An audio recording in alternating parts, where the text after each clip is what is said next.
split mix here. Everyone get some? Everyone got a brownie? I got a big. Now this is going on 2 weeks old now. This is exactly 2 weeks old. Yeah. This is chopped straw though. We chop the straw up here. Yeah. But nonetheless, we have massive insulation. So I asked Anders, why use clay? He said sticky. So you can see, it sticks the straw together. Yeah. So I want to know more. That's not good enough. That's not good enough for me to use clay. Why else would I use clay? Dries really hard. Makes a durable wall. Okay, that's pretty good. Still, that's not enough. I'm still going to buy fiberglass. I'm not. Thermal mass. Thermal mass. Hygroscopic. What? Pardon the language, but what the hell is that? What's hygroscopic? It absorbs and releases moisture to keep an even temperature and humidity. Huh. You mean that might help keep my house from getting moldy, maybe? Could. Or keep it from getting too dry. Also. Too dry. But it's gonna hold all this water, man.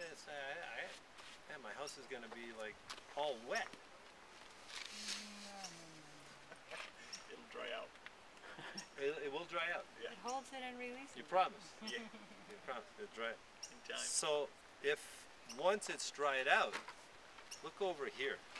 Now there's some clay that's dried out, right? Here's some clay that's dried out. Here's some dry clay over here. Here's some dry clay.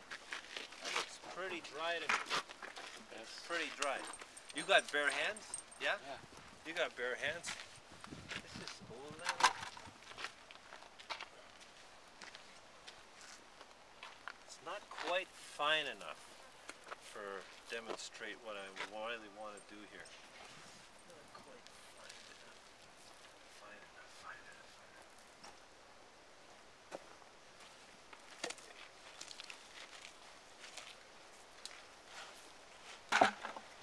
Okay.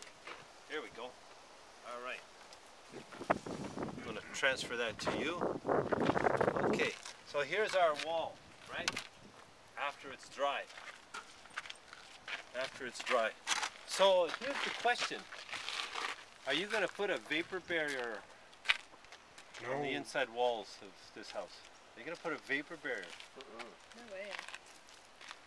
So I'm not going to give you a building permit. There's no way I'm going to give you a building permit if you don't put a vapor barrier. Is that right? There's no way. They don't call me Kick-Ass Charlie for nothing. Yeah. You got a muddy mess on your walls.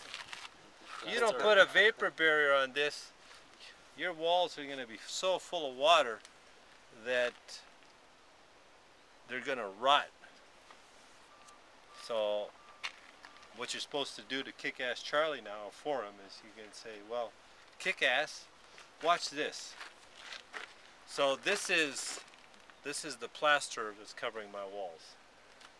And you can think about this Kick-Ass as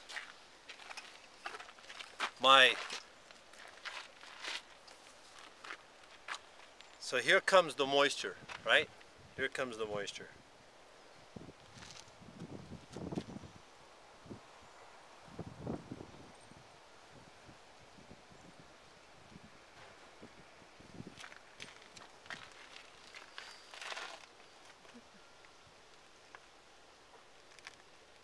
Where'd it go? There's the moisture.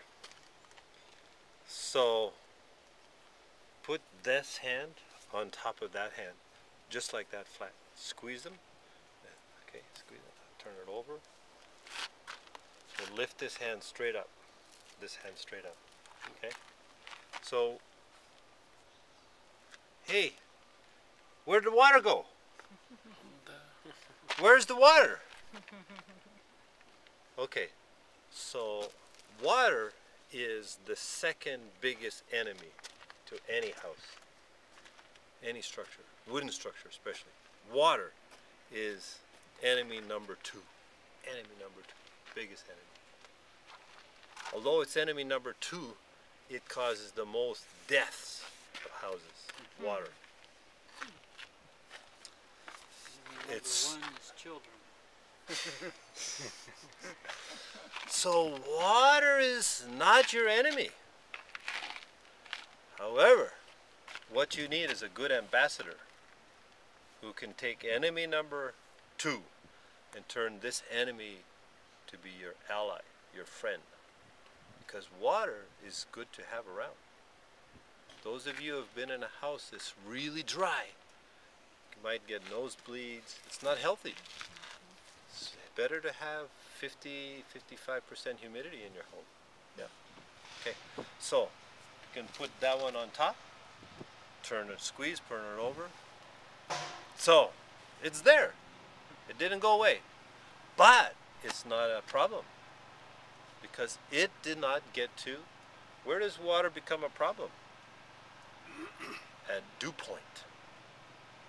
In the wall where water condenses. Now you have problems. Now you have internal moisture forming into water in the middle of the wall. If that happens, enemy number 2 goes to work. Rot and mold, mildew, fungus, all of that begins to grow in there. Make sense? But it just stays near the surface. And as it gets dry inside the house, this moisture comes inside the house, back in the house. So this ambassador, clay, moderates peace. Yeah, like that. That's the story. What do you consider enemy Kick number ass. That is kick ass. 1? What's enemy number 1? Guess. Guess. No, guess. Yeah, guests. You're a guest. But what is enemy number 1? House gone. Fire. Yeah. Fire. 20 minutes. Yeah. History. Over. Done. So, How does your is this gonna burn? no. This takes care of enemy number 1. Incombustible wall. Incombustible wall. Yeah. So your house is pretty fireproof with the metal roof and the, Copy that. yeah. Copy that. Yeah. So, I don't know if I have a plumber's torch. If I have one, we will do fire test. We'll take the torch to the wall. Yeah. And you can, I'll have my lunch while you do the fire test. Okay? You can make some pottery. But that's what I won't say a whole lot more about that. But we've done it many times. You take the torch, you know, these little torches, and you just hold it there. And it's going to get red hot. It's going to, and the pressure will blow out an excavation. And you'll be left with a small little thimble. Small thimble shape. Ceramic. This becomes ceramic. That's what happens. You can feel the other side is you don't know nothing's happening. Not at 12 inches, just 3 inches. You can feel it. Nothing is happening.